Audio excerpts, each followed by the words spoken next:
Welcome to Norris Code, the number one podcast for your Minnesota Vikings. I am your host and producer. My name is James Pagashnik. Thank you guys so much for listening. And at the other end of the tin cannon string, we have our analyst and co-host. You know him from various blogs and podcasts around the internet, most notably from theathletic.com, now sponsored by the New York Times. He is Mr. Useful Human, Arif Hassan. Arif, have you completely sold out, or is this just like dipping your toe in the water? It's a little bit of column A, a little bit of column B. The degree to my sellout will be determined in the coming months, depending on what changes the New York Times makes at The Athletic. Positive changes will result in more selling out. This is a proportional equation. Who knows? I could become the sports Maggie Haberman or the sports Barry Weiss, who I guess is no longer at the New York Times, the sports Ross Douthat. I think that's how you pronounce his name. The sports Brett Stevens, the sports David Brooks, all your favorite people at the New York Times, I will become the sports version of. Should the New York Times continue to make positive changes at The Athletic, we'll see. No, but there are people who have been DMing me and texting me and asking me about how I feel about the acquisition. Obviously, on a public platform, I can't be like 100% candid, but I will say, I've always thought that a sale at The Athletic was like inevitable, and of all the people The Athletic could sell to, this is probably one of the best options. I mean, given the rumors about who The Athletic could have sold to, who media companies have historically sold to in the past 5 years, this is one of the best possible options. And it does make me think that there's the possibility of further journalism at The Athletic as opposed to what happened to Gannett Media when they were bought by a hedge fund and stuff like that. So people who are familiar with my thoughts in the New York Times, those are still my thoughts, but it is unlikely that you work for a company that you don't think some of those thoughts about, if I'm going to be as diplomatic as possible. So that's going to happen. That's fine. My understanding, and this has not been communicated to anybody at The Athletic, so I cannot be 100% certain of this. My understanding is that there won't be any layoffs. This was also reported by the New York Times. Traditionally, when there's been news about a news organization like NPR, Washington Post, New York Times, there are people who are kept completely separate from any of the meetings or anything else that will attempt to do like real honest to God journalism and will source people inside the company that they work for, and also they try to do as much actual journalism while being as separate as possible. But so that caveat, it is a news story about the New York Times by the New York Times, did say from Meredith Levien that the plan right now is to not lay anybody off. So there is that. Does this mean that there will be a change in my pay? Some people have asked. The answer is, I don't know. Does this mean that there will be a change in my responsibilities? Some people have asked. The answer is, I don't know. We've been told to just kind of keep doing what we're doing, but that's for now. We'll kind of see what happens when it happens, but the organizational structure at The Athletic remains the same. The founders, who I imagine are overjoyed for a number of reasons for their vision to come to fruition, are staying on as CEO and president and co-founders, but they now do it with fewer shares and more money in their pockets, which is not a bad situation to be in. My understanding with previous New York Times acquisitions like Wirecutter is that sometimes, occasionally, Wirecutter articles would be cross-posted into the New York Times for New York Times subscribers, and sometimes they would show up in print as well. So there's the possibility that happens. I don't know. My understanding is that The Athletic will be kept completely separate from the New York Times, and my understanding is that the New York Times will likely potentially treat this similar to how they've treated some of their other acquisitions like Wirecutter, like Odd-M, and they do have separate verticals for New York Times Cooking and New York Times Gaming, which are also separated in a manner in a number of ways, which would mean that the subscriptions that you have to The Athletic will remain with The Athletic. The subscriptions that you have to the New York Times will remain with the New York Times. In the near future, in the far future, I imagine something like bundled packages or something along those lines to combine subscriptions. I don't know. Will happen, but I've not been informed to that extent. Or if I have been, it's been secret and I'm not allowed to tell you. I don't know. But in terms of all publicly available information that I found, and trust me, this is my future. I've been trying to do a lot of research on this. There won't be any change in my employment status, in my compensation, in the way that I report, or anything because of this acquisition in the near future. And I imagine the near future is something like Q1. And then beyond that, I don't know, but I imagine that there won't be any layoffs for at least a year on the content side of things at The Athletic. So that's what I know. It's very funny to me. I have changed my Twitter name, not my handle, to Arif Hassan NYT because this is endlessly amusing. So you're just leaning into it now. You're just embracing it. New York Times author Arif Hassan reports case cookies. Always Breaking case news. cookies. All of your breaking case cookies needs, all of your breaking case cookies, quite frankly, can be found. All of the breaking case cookies. All of it. Well, welcome to this episode of Norse Code. Hope you guys are all doing well. We have one more game to preview, and we're just going to do it ourselves. There's not much of a game to preview, just a couple of questions to ask and a couple of interesting things that have come out over the last couple of days as to what's going on in Chicago. You basically have two coaches. What's going on in Chicago? Well, it's going to be in Minnesota, but what's going on for the Bears as a franchise. You've got two coaches that are, by all accounts, dead men walking going into this game, so that should be entertaining. Also, we have a mailbag as well, but before we start, just want to thank you guys so much for listening to Norse Code. If you enjoy the show and would like to help keep the show ad-free, help keep the Loch Ness Monster at bay, get access to the bonus Christmas episode, which I swear to God I'm going to try to finish this weekend. I'm going to try to finish all the Christmas stuff this weekend because, it's January You're now. doing the Christmas episode like my brother does Christmas cards. This is perfect. Normally, I'm last year I was like on the ball. I finished that thing on like the 20th. I was like, I felt so, but when you're trying to avoid your existence and you just kind of find yourself in a hobbit hole and just work and are just ignoring all the things around you, you can accomplish a lot. I'm actually enjoying myself right now, which sucks because it means that I'm not getting done the things drowning yourself.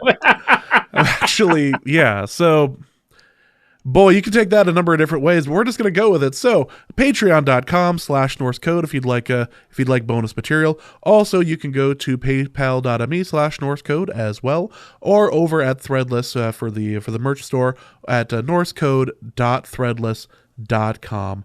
Well, let's start it off. Let's preview the Bears game as much we can, and it would appear that Nick Foles is going to start this game. Is that correct? Yeah.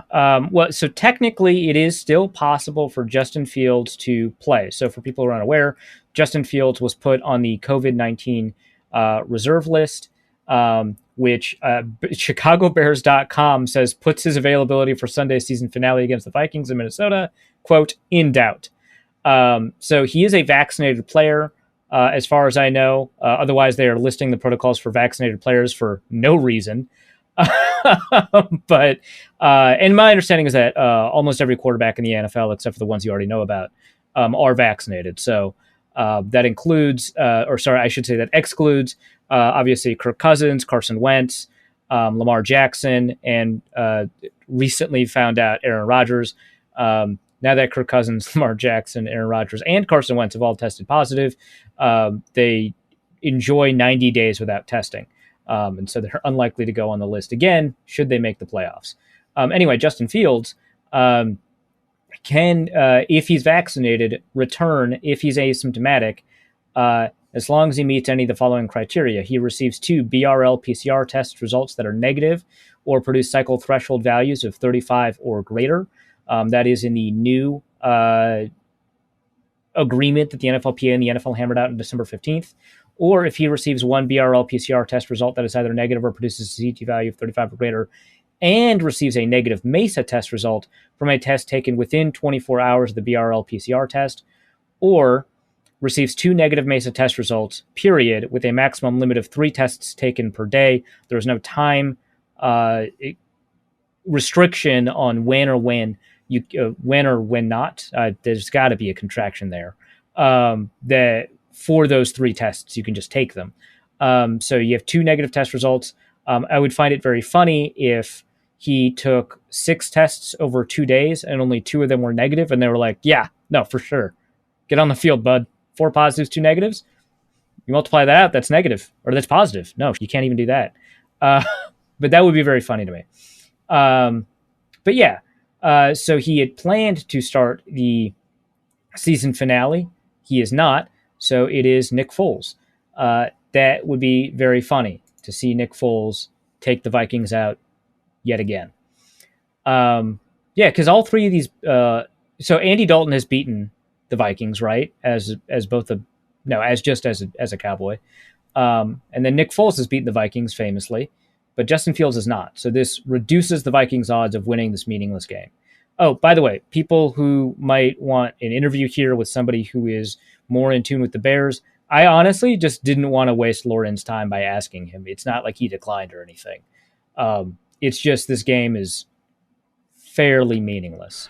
So, about as meaningless as it possibly could be, because as I mentioned earlier, you've got 2 coaches walking into this game, and they both know that they're canned, essentially. Technically, I can't report that Mike Zimmer knows that he's canned. I know Score North has that report, but I also know that my colleague at The Athletic, Chad Graff, whose report I, of course, stand by because he's my colleague at The Athletic / New York Times, reports that yesterday the owners got together, reported after Zolgad's report of Score North, that the owners were still meeting or were having a meeting either today or yesterday about what to do with the Vikings organization going forward. And in his article, he outlines kind of what that looks like. So we don't technically know that Mike Zimmer is a dead man walking, but we functionally know that. So yeah, both coaches know that going into the game. I believe Matt Nagy has even been, I can't report that for sure, but I believe Matt Nagy has been notified. Either way, everyone knows that. The question is whether or not Spielman or Pace are going to stay as GMs of their respective teams. There is recent reporting indicating that it is possible that both of these GMs could be staying, but they don't necessarily have to stay in a GM role and could be put into an Elway-like role. It is very funny that both of these organizations are basically headed in the same direction at the same time, using kind of the same technical moves. But that is where we are. But yeah, sorry to cut you off, James. Yep, these are 2 coaches that are not expected to be coaching for these specific teams next year. It's boy, the NFL season couldn't have worked out any funnier at this point. It really is just a question of which team is going to show up for their no longer expected to be on the premises coach come next week. So, yep. Boy, that does put an odd spin on things. I realize a good portion of this show turns into like gallows humor, as far as being a Vikings fan, being a bit depressed about that fact specifically, and all that. But this is going to be an interesting end to the Zimmer tenure. And I mean, what do you even say about the Chicago Bears at this point, other than they've managed a better record overall than you would have, given the fact that there's been screams to fire the coach this whole season? Yeah, that's a good point. But, I think part of it is just it was kind of Matt Nagy's time, right? And if he didn't put together an extraordinary performance, that was going to be kind of it. But no, that's a good point.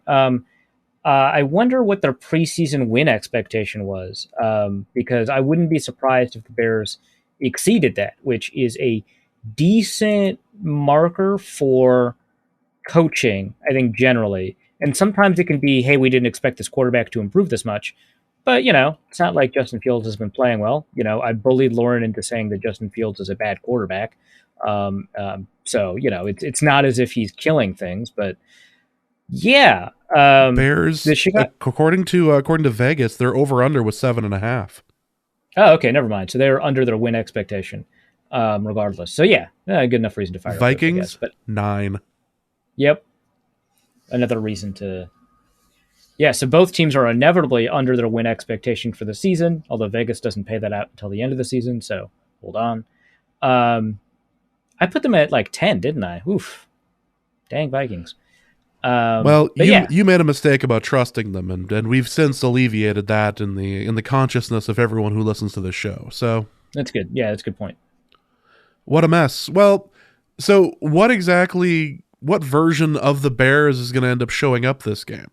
Because their defense has been all over the place, and their offense, I wouldn't even say it depends on who's throwing the ball. It depends on like whether or not they're just going to spend the whole time trying to run it. Yeah, I wouldn't be surprised if they were comfortable throwing it with Foles, which is a weird thing to say. But the thing about this Bears team is that it is much more. I guess it's healthier than when the Vikings last played them. It's certainly they've got more players available to them to play that they would have wanted to play. They still don't have like Jesper Horsted or Khalil Mack or anything like that. But I believe they'll have their full secondary, minus the guys that are on IR. But I think they'll have their full secondary. So you'll see Jalen Johnson, right? You'll see, I guess, Artie Burns, which is not like the prize corner on that roster. You'll see, Eddie Jackson and Deshaun Gibson and maybe a little bit of Deion Bush. You'll probably see maybe Thomas Graham, who surprised both the Bears and the Vikings by playing really well against Minnesota, and then following it up with, I guess, another good game. So they're going to have their full secondary. They're going to have mostly their full linebacker group. Again, they don't have Danny Trevathan because he's on IR, but they've got Alec Ogletree, they've got Raquan Smith, Joel Agbunwe. I think I got that. Has been moved off the COVID list onto the active roster, so they'll have him available.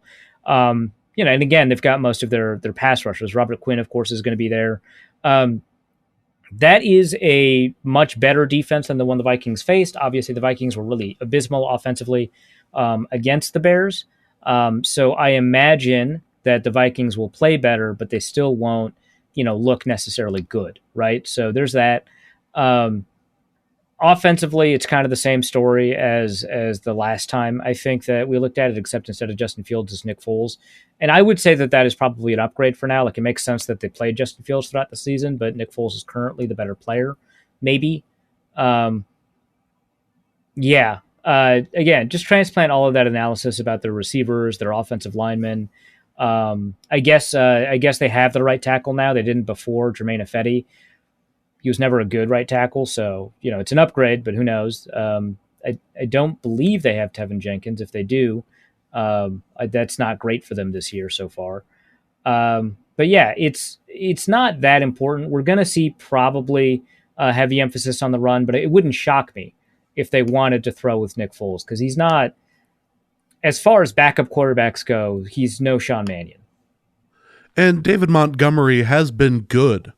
He's been good. Legitimately good. He's good at breaking tackles.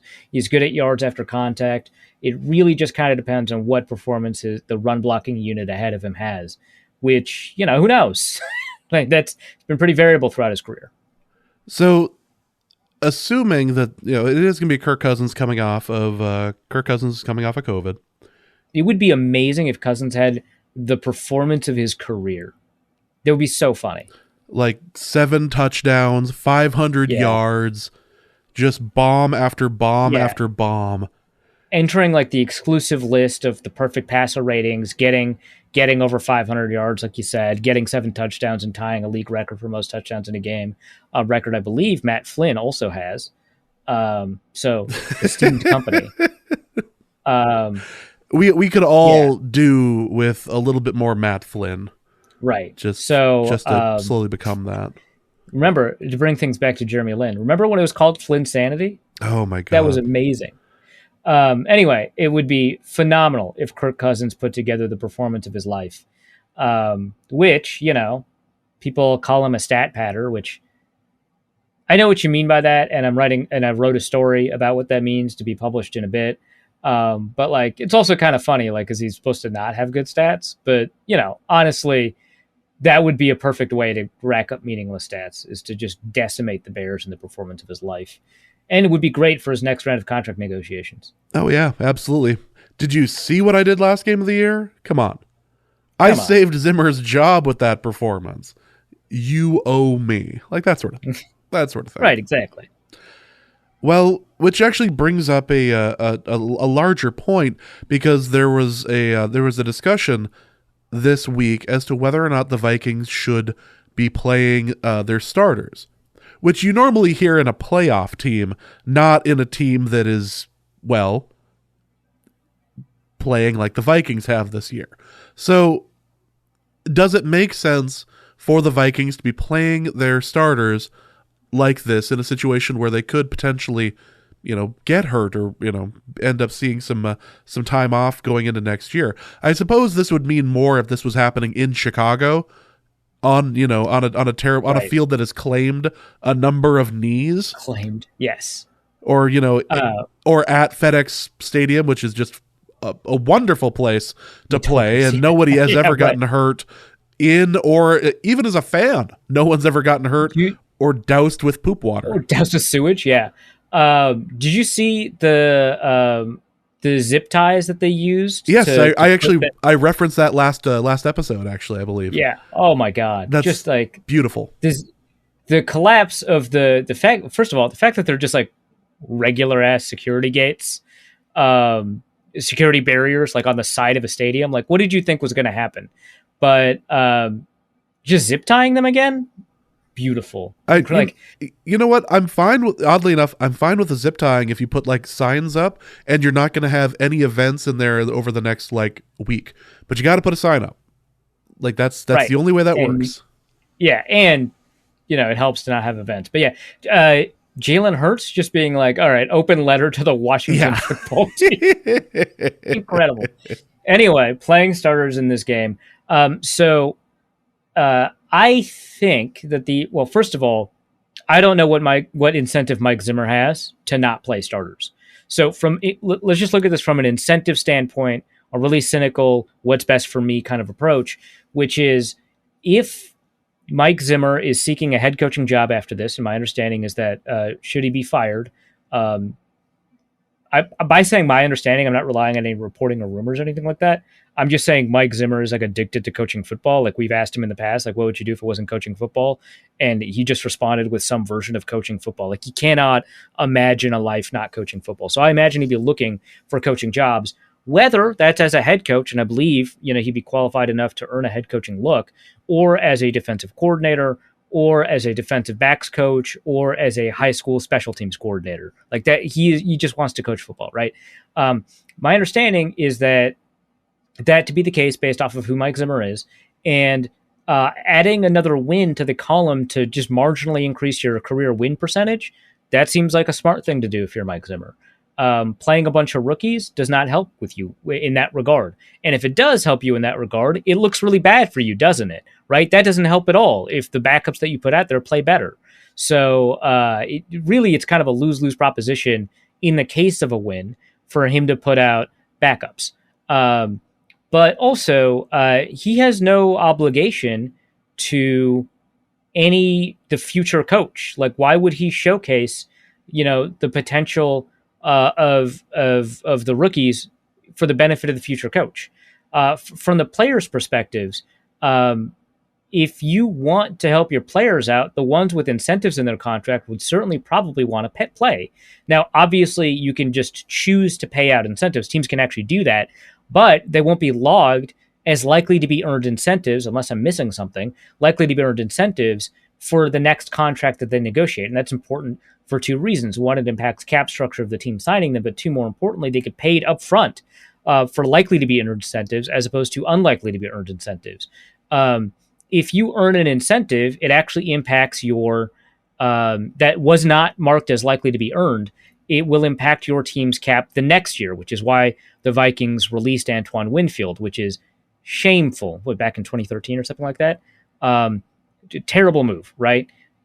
First, because it's very clear from that season that they could have really used Antoine Winfield, and second, it's a very small amount impacting their cap.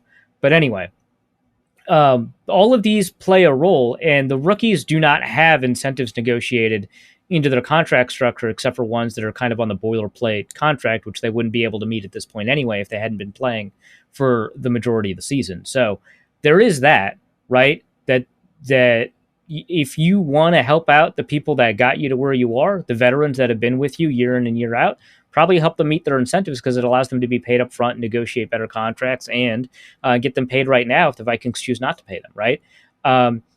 Also, there's just a number of people on the team that want wins. A lot of people are football players because they're ultra competitive. They want as many wins as possible. Dalvin Cook was asked, which I think a lot of you saw, but Dalvin Cook was asked, what reason do you have to kind of go all out in this game when you're not going to make the playoffs? And he got up and he lifted up his shirt and showed us a tattoo of his dead father who told him to always compete. Those people who have that kind of drive and motivation to win games are on every team. And if you feel like as a coach you have an obligation to some of those people, you want to put them in a position to win.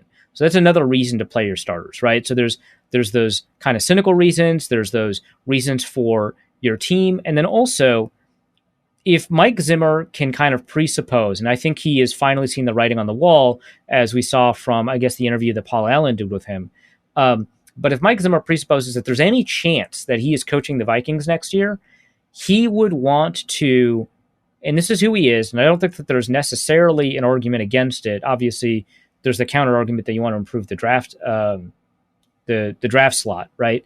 But he would want to end on a win to reestablish a team culture of winning. Now, obviously, 2 years ago against the Bears, they played their backups, right? But that's because they were in the playoffs and needed to rest up. And so there's a different set of incentives there. I think here, the issue is that they want to establish a team of fighters, which is what Zimmer's been proud of them for the whole year. So I think he wants to stay true to that. So that's the whole, I think, kind of reasoning behind it. Now, as a fan, I totally agree. Like I would totally want to see as many players that haven't gotten an opportunity to play this season for one reason or another as possible. I want to see them put into all these situations. As a writer, I want to see it, right? I want to, like, if I'm writing scouting reports on the Vikings next year, I want to have as much access to actual NFL film as possible when talking about them, right? So there's all kinds of reasons that I want to see it, right? I would like to see more Kellen Mond. I don't want him to go out on a nearly pick six. I want to see if he's improved, right? I would have liked for him to have taken, first team reps all week and then go into the game as the starter and see what that does for him. My prediction is that he would do poorly, but I'd love to be proved wrong, right? And then we could have that discussion, right? So I think that there's all the reason in the world for the organization and for fans and for media to want to see the backups and the rookies and the people that are developing and stuff like that. But I don't think the people who are in charge of that decision have any reason at all to want that. So that's kind of why we're in this. And I imagine a very similar set of incentives is playing out on the Bears roster right now with the Bears organization. So I think that's kind of the story. It is odd to watch both of these franchises basically be in the exact same spot. Yeah, like the exact same spot. They might end up with the same number of wins, like the exact same spot. It is peculiar, and let's be honest here. This is a Vikings team that, on paper, is, I would say, better than the Bears. Like, on paper, at almost every position, this is a better team. This is just a Minnesota team that has not been able to, let's say, play as well as they should on paper. Or, close out close games. Or maybe, just maybe, this is a Minnesota team that is just never the sort of thing that you should ever trust. Ever. Yeah, I've got nothing to add to that. Yeah. Yeah. So it is peculiar to watch these two teams in the NFC North. I almost feel bad that the Lions are like a level below these two teams, and we're all just staring at Green Bay going, I can't wait for someone to knock you out of the playoffs. But here we are.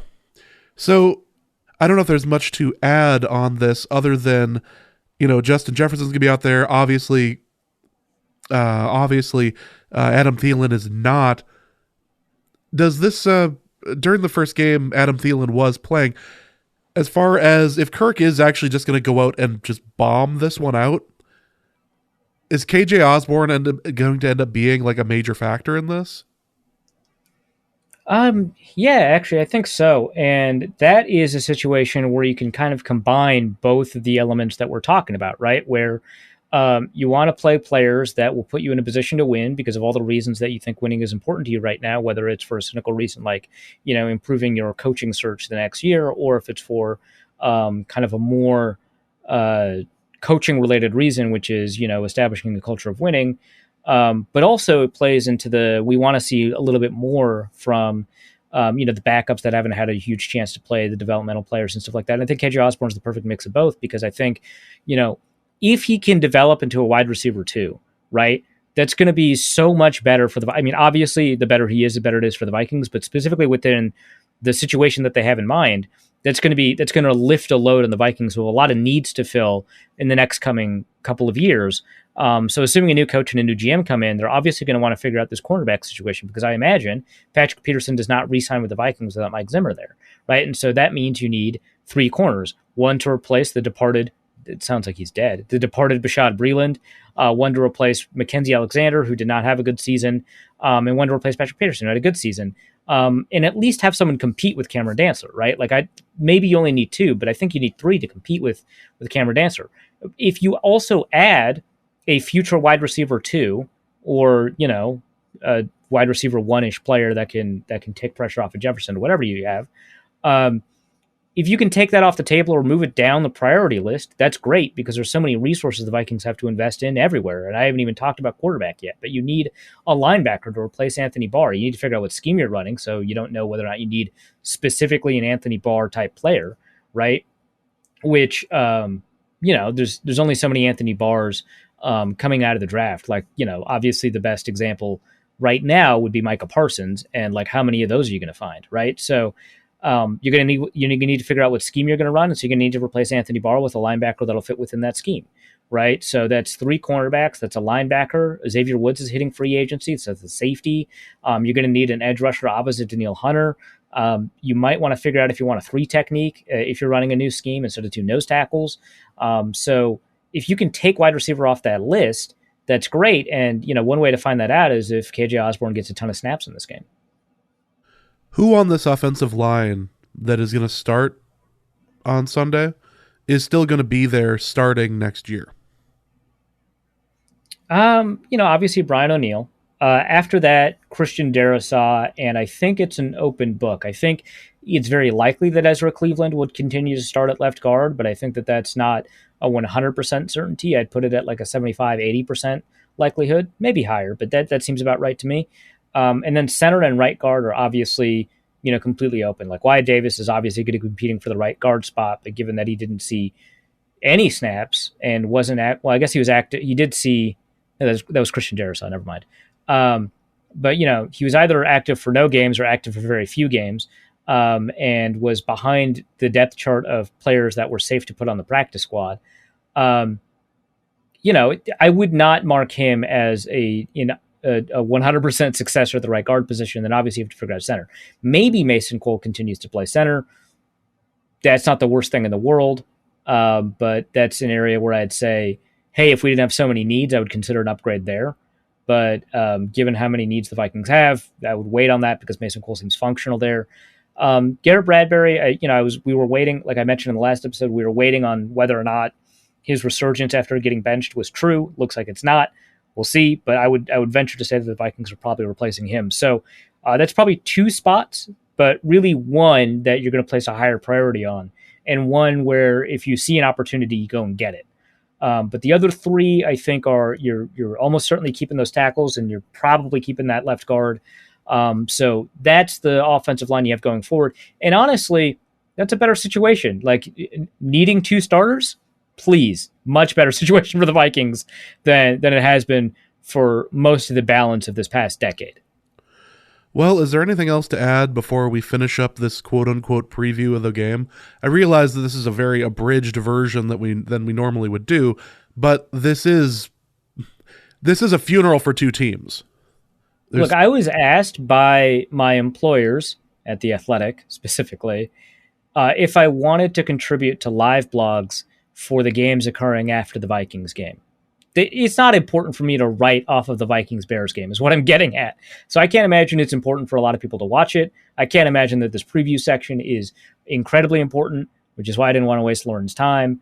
So I don't think that there's anything else to add, although I would like Kene Wangu to return as many kicks as possible for the fun of it. Like 10 yards in the end zone? Yeah, go for it. Go for it. Who cares? What do you have to lose? The game? Who cares? Exactly. Well, I'll tell you what, let's just go into the mailbag here, and let's go to the first question, which is from Kenneth Allen. He asks, who do you think has the best shot at defeating the Packers in the playoffs? My gut tells me they'll win the Super Bowl because this is the worst of all possible worlds. So if this was the worst of all possible worlds, I think the Packers would win the Super Bowl a little bit more often, or if that's how the worst of all possible worlds plays itself out, it would occur more often than it currently does. So that's something to keep in mind. As for NFC teams that have the capability of beating the Packers, obviously the Buccaneers are on the list, right? There's no question that the Buccaneers have that capability. And, I'd kind of expect it, right? Like, I think that the Buccaneers have just a better overall team. They've got a fairly equivalently good passing game. Both of them were blanked out by the Saints somehow. So you've got, so long as they don't play the Saints in the playoffs, which is now a possibility, which I didn't expect earlier, they've got a good chance of meeting each other and one of them winning. So I think the Buccaneers have the best chance. The funniest team, I think, to beat them in the NFC side of the playoffs before we get to the Super Bowl, I think would be the Rams, right? Because I don't think it'd be funny if the Cardinals beat them. It wouldn't be funny if the 49ers beat them, although it would be apropos given their playoff histories. I don't think, the Saints would be a little funny. There is that. Who else is eligible for the playoffs from the NFC? I think that's it. But the Rams, to me, would be... Oh, I guess the Cowboys. That's not that funny. That's a normal game to me. The Rams would be I do think fun. It's time that Ben DiNucci gets his ring, though. Well, okay. So first of all, it is time Ben DiNucci gets his ring, which is possible. Through all things, through Ben DiNucci, all things are possible, right?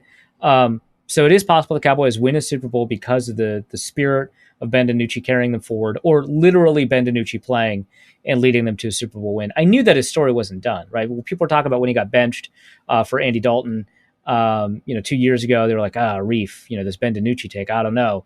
And I said to the naysayers, to the haters, his story's not done.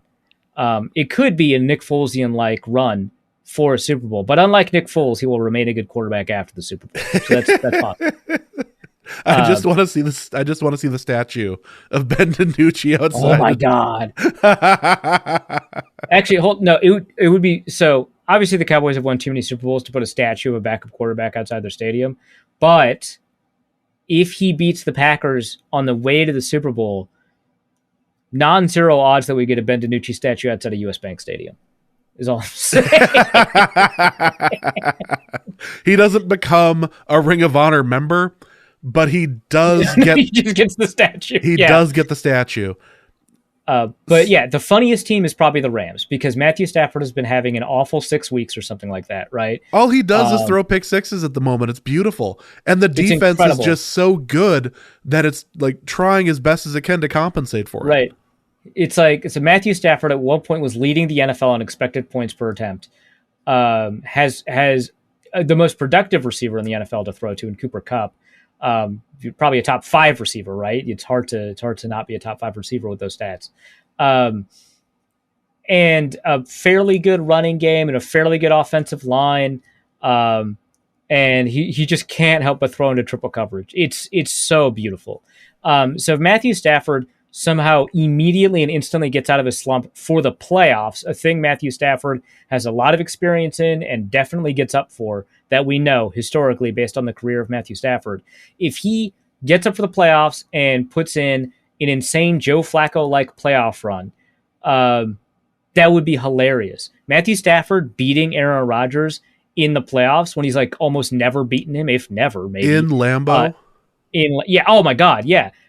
Matthew Stafford has played the Packers in Lambeau so many times, and for him to do it as a member of a different team and win, incredible. So funny. I would love to get inside Aaron Rodgers' brain when he processes that Matthew Stafford is the one beating him. Like, that would be so good. So that's the funniest team to beat the Packers.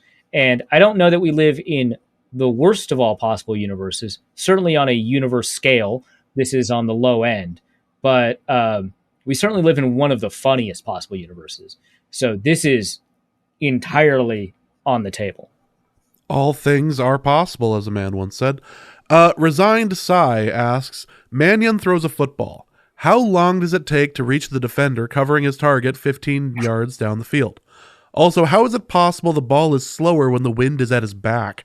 We didn't cover this last episode. Almost had we didn't really want to talk about the game, quite frankly. But Sean Mannion, every time he dropped back to throw, looked like he was hurling a boulder. Like it might be the largest object in the history of the world. Yeah, I tweeted out that it seems impossible that it looks like, regardless of the direction that he's actually throwing the ball, that it looks like he's throwing into the wind. And then someone responded with, it looks like he's running uphill too, which is just fantastic. Yes, it does.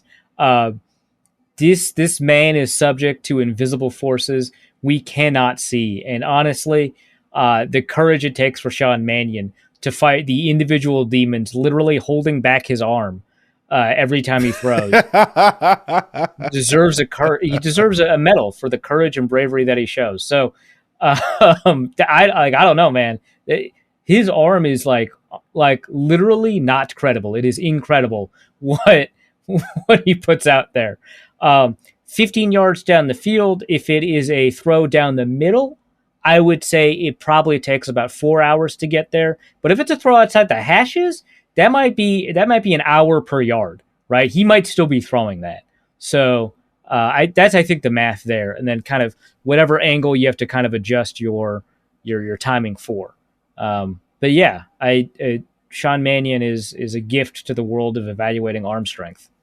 And bullet time as far as like far as quarterback stuff. You had mentioned that he was throwing like invisible demons were like holding back his arm. My favorite YouTube comment I think I've ever seen was somebody commenting on a Matty Matheson video, and it said that Matty talks like he can hear the screaming demons, or that like only he can hear the screaming demons, and he has to overcome them. Like, yeah, that's fair. He has to shout over the invisible demons that only he can hear. Yeah. Yep. Oh my God. Exactly. That's perfect. Ryan asks, Arif mentioned on the last podcast that Udo and James Lynch are overplaying their draft position as a win for Spielman. Should we consider the fact that these two players needed to play significant snaps as replacement level or below players is more of an indictment? For Udo, maybe, but not, I don't think, for James Lynch. I think if you find out that you have a backup quality player on your roster, then you don't need to go out and sign a backup quality player. For Udo, the issue, I think, was that obviously he's not a very good player and he's not a backup quality guard. Although, again, he put in like a crazy good game against the Packers. I have no idea what that's about. But like that just came out of nowhere. But so Udo has had like 3 good games this season. 4 if you don't count the penalties against Cincinnati, which, you should, but, he was blocking well. But, yeah, the fact that they didn't have an answer at right guard is an indictment, right, of Spielman and the roster building approach that they had. And so Udo playing there was bad, right? Again, he's out playing 6th round picks. He's been on the roster for a long time, much more than 6th round picks. So it's a good pick, right? But that doesn't mean that the plan that they had with Udo playing so many snaps was a good one.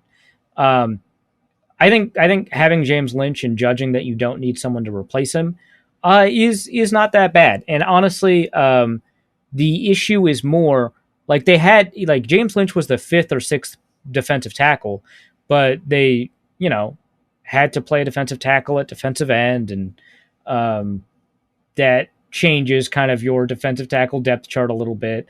And I think they had an injury too. So I don't really think that it is really that much of an indictment from the James Lynch side. From the Oli Udoh side, yeah, certainly. But yeah, having James Lynch play is like, that's what you have backups for. Well, let's go to Kevin, who asks, the Vikings seem to like former St. Louis Rams quarterbacks in recent years. Sean Hill, Case Keenum, Sean Mannion, and Sam Bradford all played here in St. Louis. Who is the next former St. Louis quarterback I can expect to see start for the Vikings? I feel like there's only one answer here. Yeah, there is only one answer. We both thought of it at the same time, which shows you how brain poison the two of us are.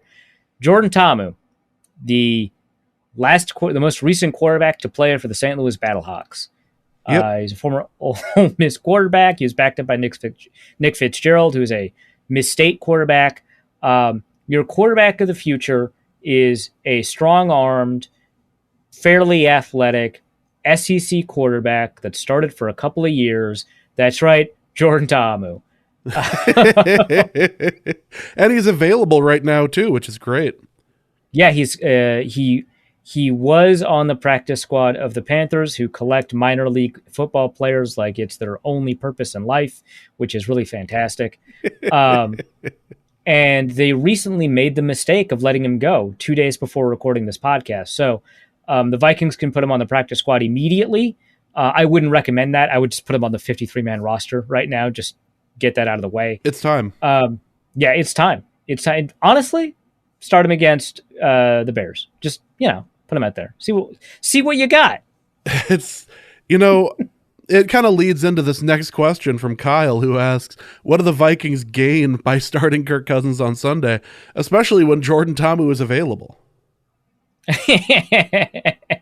It is amazing that Kirk Cousins gets to continue his 16-game starting streak in the 17-game season. I don't get it. This year is so stupid. I love it. Yeah. No. So what do the Vikings gain? I outlined most of it. The Vikings specifically do not gain much as an organization, but there's like a word for when people within the same organization have competing incentives. I'm sure that is a very smart word that is used a lot in management. Whatever. They have competing incentives. Let's go to Ryan Day, who asks, hi, this question's for Arif. Can I call in drunk to talk about Trevor Lawrence while you try to decipher whether I'm laughing or crying? So I want to be clear. This Ryan Day is not the Ryan Day who is the head coach of the Ohio State Buckeyes. That would be amazing if Ryan Day called in to cry about Trevor Lawrence while the guy who preceded him at Ohio State screwed up Trevor Lawrence. There's a lot going on with that possibility. But no, this Ryan Day is a Jaguars fan who occasionally just comments. We've had like Jaguars fans call in to back when the Football Machine was doing call-in shows. Well, back when the Football Machine existed, but we also had call-ins. And we had Jaguars fans call in every so often. Ryan Day, I think, did once. I don't really know what that's about. This is the most online fan group ever. Like, there's a shorter distance between online behavior and offline behavior between the Jaguars and their fan base than any other organization in the NFL. The Seahawks aren't even close. The fact that they are going to show up to a game in clown makeup and clown costumes because they started all having the same Twitter avatar of clown emojis, that's amazing. That's beautiful. That's the sort of organization that the Seahawks could only dream of. Yeah. You any organization would strive for that. But yeah, it's not even close. How many Baby Yoda showed up to a Seahawks game? None. Just trying to distance yourself from them. All right. Let's go to Kyle Slaby, who asks, my back has been stiff ever since sitting on a high school bench for 3 hours in the cold. Should I send my chiropractic bill to Justice for the failure of his team to offer suitable facilities? You should take the Jalen Hurts route and write an open letter to Packers owners, of which Justice is one, and demand recompense, which I believe Justice is legally obligated to owe you. I am definitely a lawyer who has passed the bar exam. You can take that as legal advice and make sure that you send all available resources you can at collecting from Justice, who owes you money, again, legally, for the chiropractic bill. And again, chiropractic, a practice that Norse Code is aware of. Do I still have that legal stinger at the end? I don't think I do anymore. Might have to add that one to this episode. I've passed every state bar exam that exists and several that don't. Yep. I'm going to have to do it. Tim asks, even though this was a bummer of a season by most measures, other than Jefferson, which player impressed you the most? And if you couldn't pick Jefferson, who would be our MVP?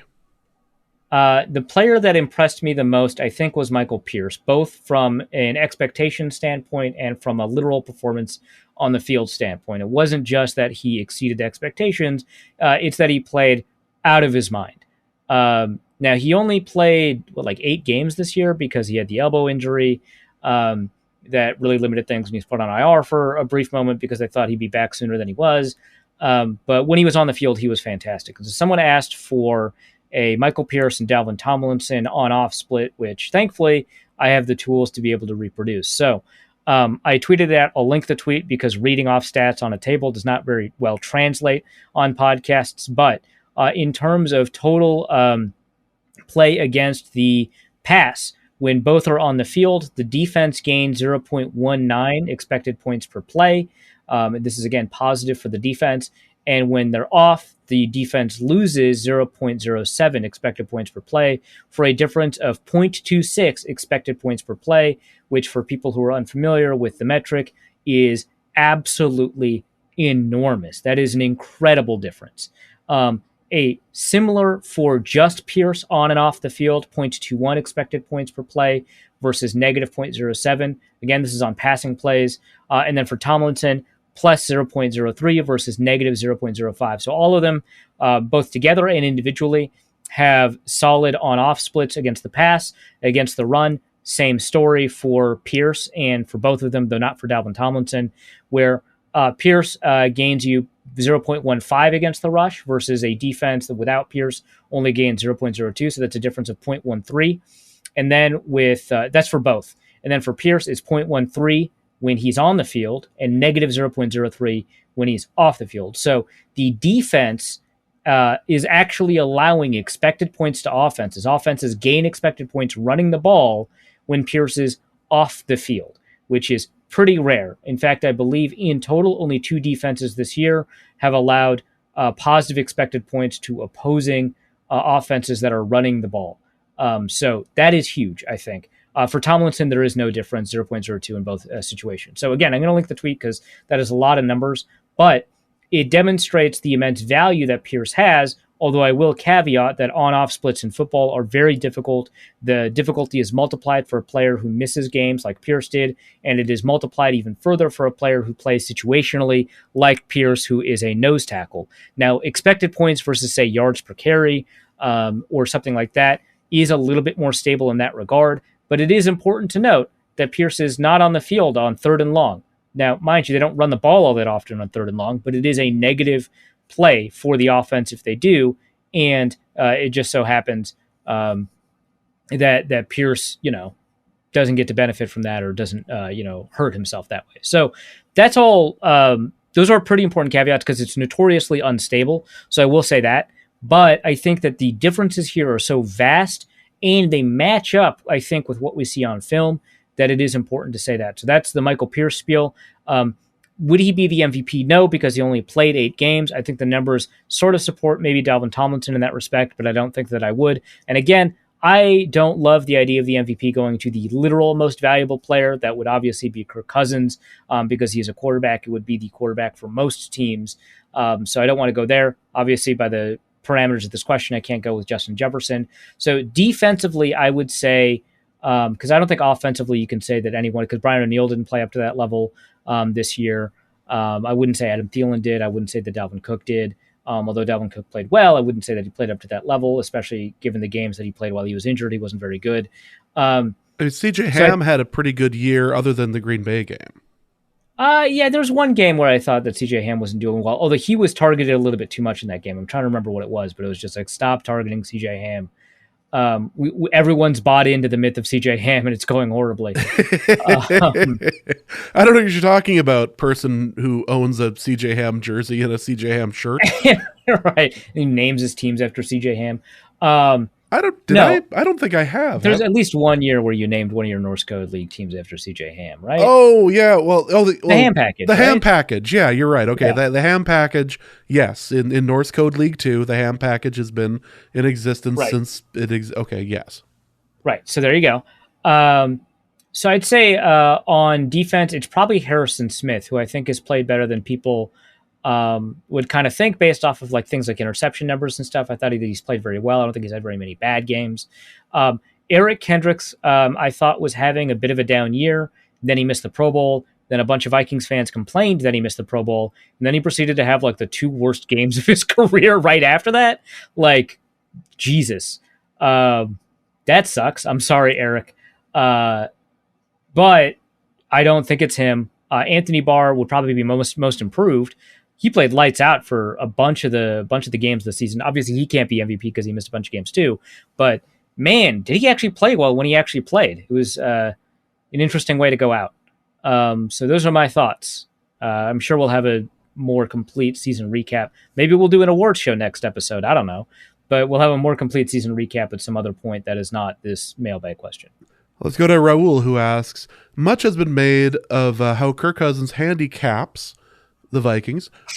Do you feel like the cap situation is overblown?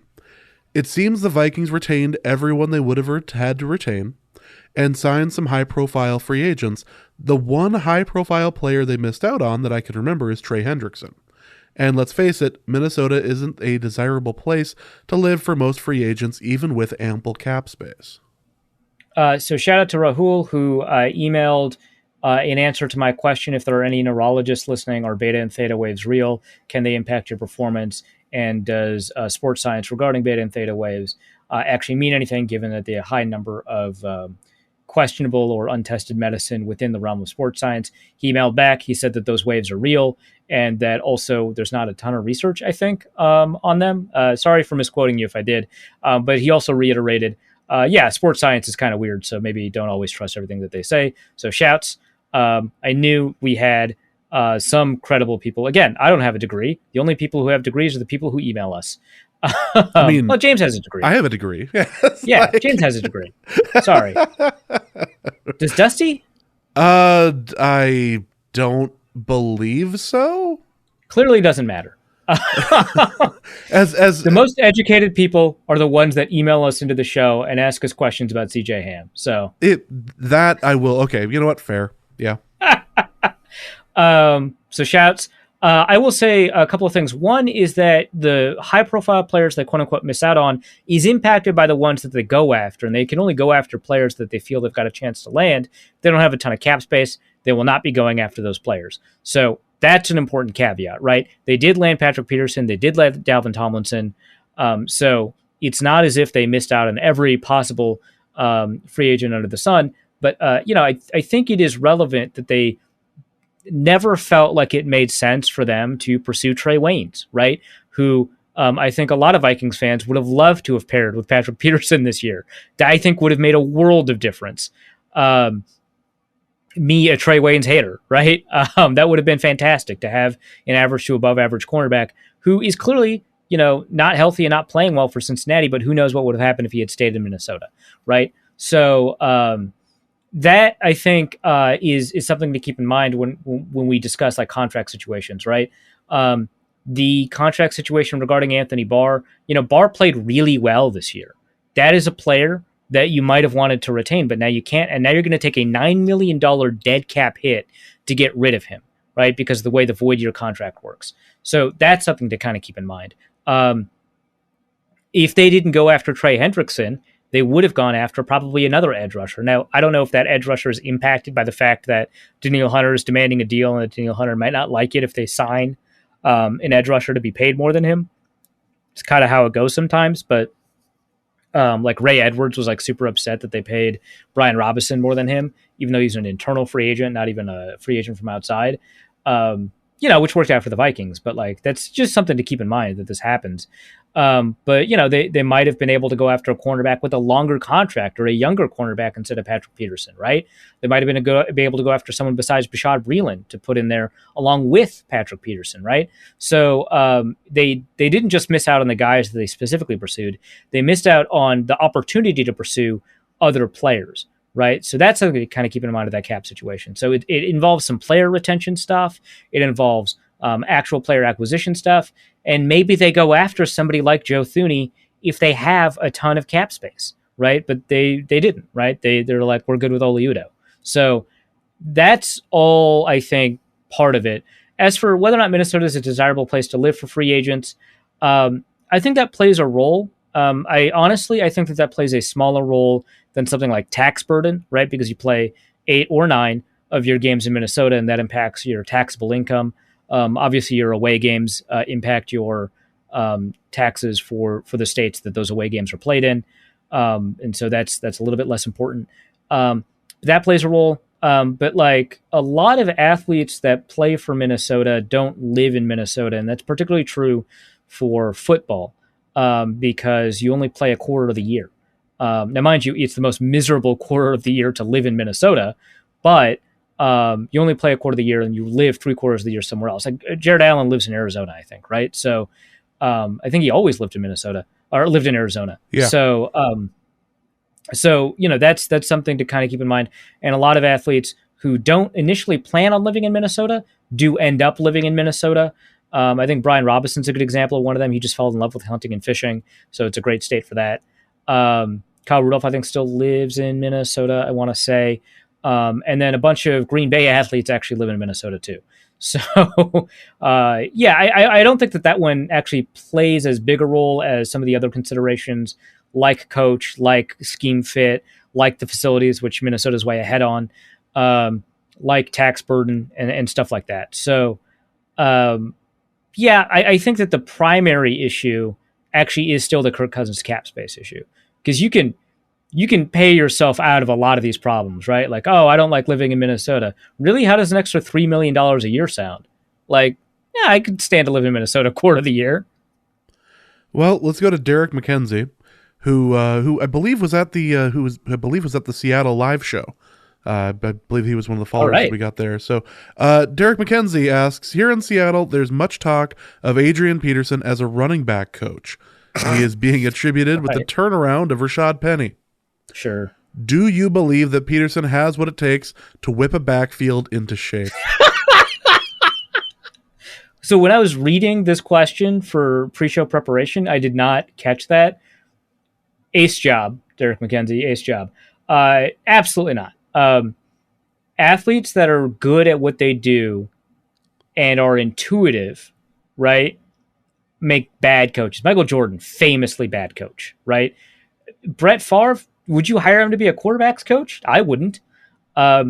Adrian Peterson is a fairly intuitive running back. He plays very much by feel. He's very open to that. And I can't imagine that. And what are the things that running back coaches focus most on? Stuff that I imagine that Adrian Peterson does not have a ton of technical know-how. So, for example, there's a lot of coaching that is paid attention to for pass protection.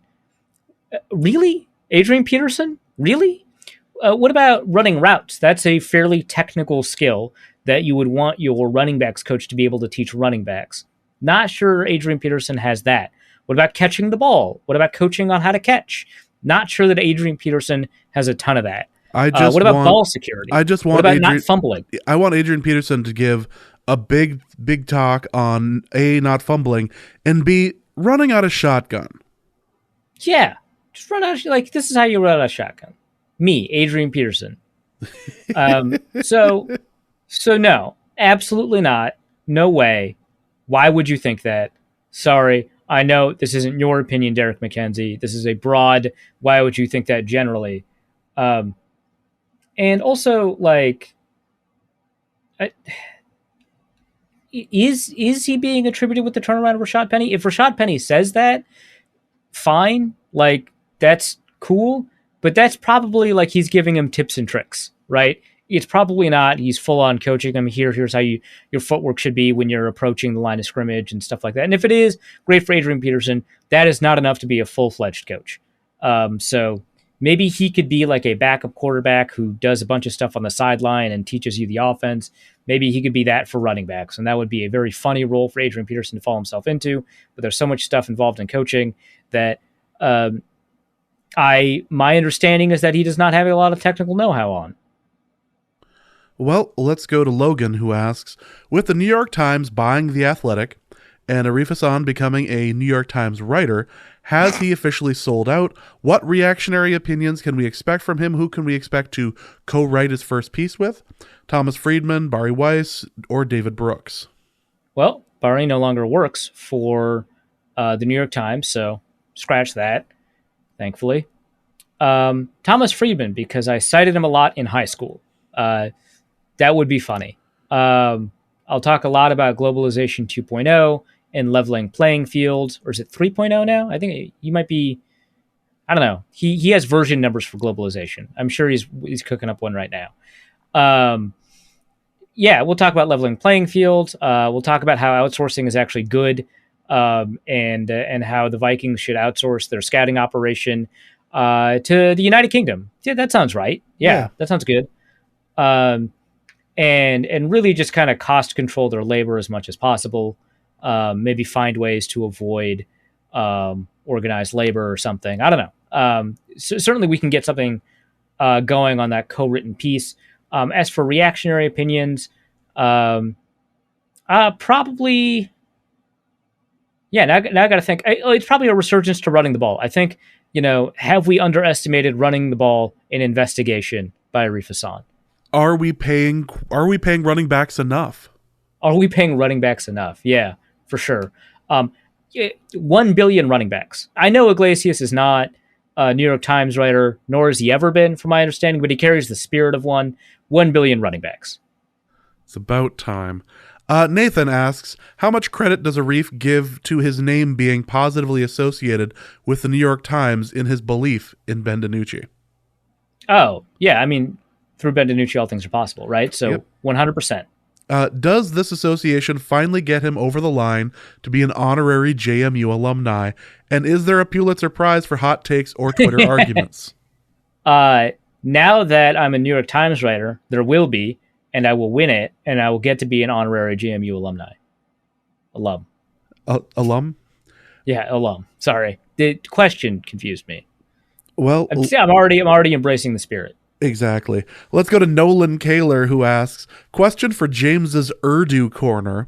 I want to point out that this message was DM'd to me, and it was actually in Urdu, which I thought was absolutely hilarious. It says, what is the best light to brighten our lives now that the Vikings are gone?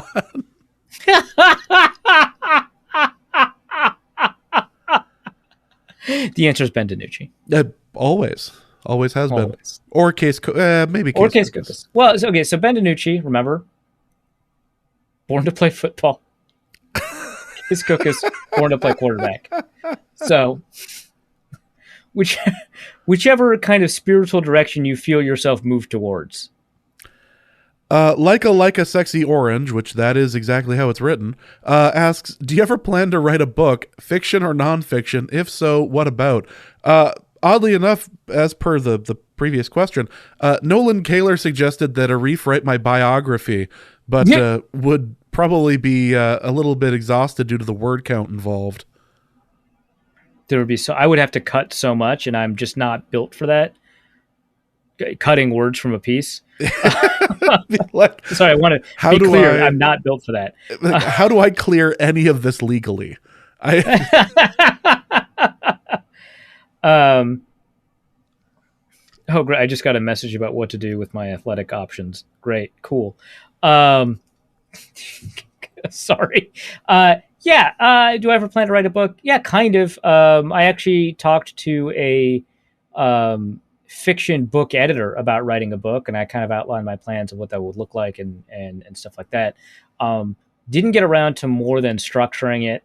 It turns out writing 3,000 words a piece on football really takes your time away from writing. Plus, the fundamental ideas of the book, I think, are still solid, but the setting, I think, has kind of passed a little bit in terms of the moment. So, no, I've always wanted to write about the intersection of technology and humanity and nature and how we blur the lines and the distinctions between all of those things. Very Nick Bostrom, Deleuze, Spinoza-esque stuff, but as a children's book, which I'm sure would translate 100%. You don't really have to think too hard. I imagine children would immediately grasp what I'm talking about when I say Spinoza. So, my 9-year-old all the time asks what is the best thing that they can do to prepare for a dystopian future. So, right. Yeah, no, exactly. Yeah. So, yeah, entirely just preparing the 9-year-old for transhumanism, really a life's work of mine. It's the child rearing corner has all built toward this one moment. Right. The rise of the machines. Remember, when you're preparing to rear a child, read a lot of Deleuze and Guattari. From Don from Ohio. Don from Ohio ends us this week. Says, for Arif's, you can't spell homeowner without the word meow corner. Every night I go to sleep, my oldest cat will jump on the bed, scratch the blankets, make me bend my knees so he can crawl under them, sleep under my knees, which is covered by the blanket. I will literally keep my knees bent for over an hour and a half so he can sleep under me. Meanwhile, I'm really starting to question this. I'm trying to envision Don being nice to like anything for that long. A living thing? Yeah, for sure. Meanwhile, at the same time, my other cat likes to crawl on my chest and sleep on it. Working so many hours, I don't get to see them often, so I feel guilty not doing this, but it's getting old. How do I stop this happening? Or am I completely messed up because cats? Yeah, you're boned. So the knee thing, I think you've got a little bit more control over. Not a ton, because as the cat keeps headbutting your knee in order to get you to lift up your knee, and you don't do it. I don't know the personality of this particular cat, but might just start scratching you to get it going. That's how cats show that they love you. Violence, yes. Right. My perspective could be skewed by the particularly violent cat. For a cat, violent, I should add, that I live with and ostensibly and legally own, but in no real respect own. He's like an NFT. And he causes great environmental harm. And is used to launder money, yes. Right, yeah. In every single way, honestly. Well, no, actually, he looks good in pictures. There's a difference. But I don't know that the cat sleeping on your chest, I don't know that you have any recourse unless you literally close the door. And in that case, yeah, you'll have stopped them. But what you'll have lost in the process is quiet, because the cats will probably be scratching at the door, especially the one that is scratching at the blanket. Probably meowing a lot if your cats have learned that you respond to vocal cues, because some cats very often speak subvocally to human ears, and they learn out loud meowing because humans react to it. So you have probably taught them to do that, in which case if you close the door to your bedroom, they will meow a lot, and they are persistent. So I think you're probably boned. There are options, but I think that the options are largely negative. Like, for example, if your knee can stand up to a bunch of scratching, yeah, hold the line. But I don't know that that's what you want to do. But that will eventually solve the problem. Or if you close the door at night, that will eventually solve the problem. I don't know if it's worth the cost. Well, that's going to be it for this episode of Norse Code. We will be back next week to recap the game and the season. So, Arif, what do you have to plug? The Athletic. now adjacent to the New York Times. Yeah. Just like Wirecutter. Yeah, theathletic.com/author/Arif-Hassan. I have that piece up about how the Vikings did not wave the white flag. They just made some bad strategic decisions, and also were right to play Sean Mannion instead of Kellen Mond. That's over The Athletic. That piece is going over famously well in the comments section, so please add your disagreement to the number of voices who have also disagreed, mostly politely, honestly, so I'm proud of that. But yeah, that's at The Athletic, and then I've got a couple of pieces coming next week about Mike Zimmer and the defense and kind of how that has evolved in his tenure there, and also that Kirk Cousins piece I keep talking about, but it's on my mind because I wrote it a lot. It took a long time to write, and we pushed it back, so it's still not published yet. I am insufferable when it comes to pieces that have not been published yet. So that's over at The Athletic. I don't know, maybe The Athletic will soon do a we were acquired by the New York Times deal. That sounds, I don't know, they've got all kinds of promotions all the time. That sounds like a promotion they would have.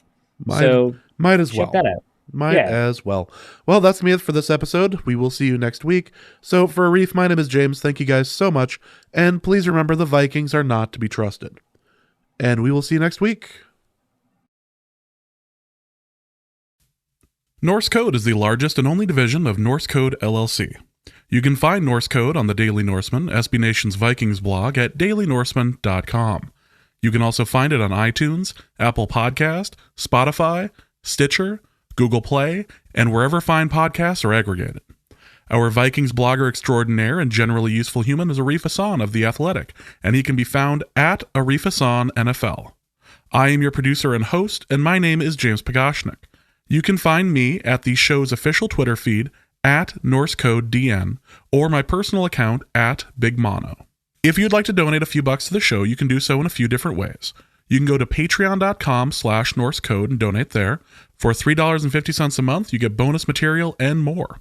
You can also go to paypal.me/NorseCode for a one-time donation, or you can go to norsecode.threadless.com and pick up some Norse Code merchandise. Any questions or comments that cannot fit in a tweet can be sent to norsecodepodcast@gmail.com.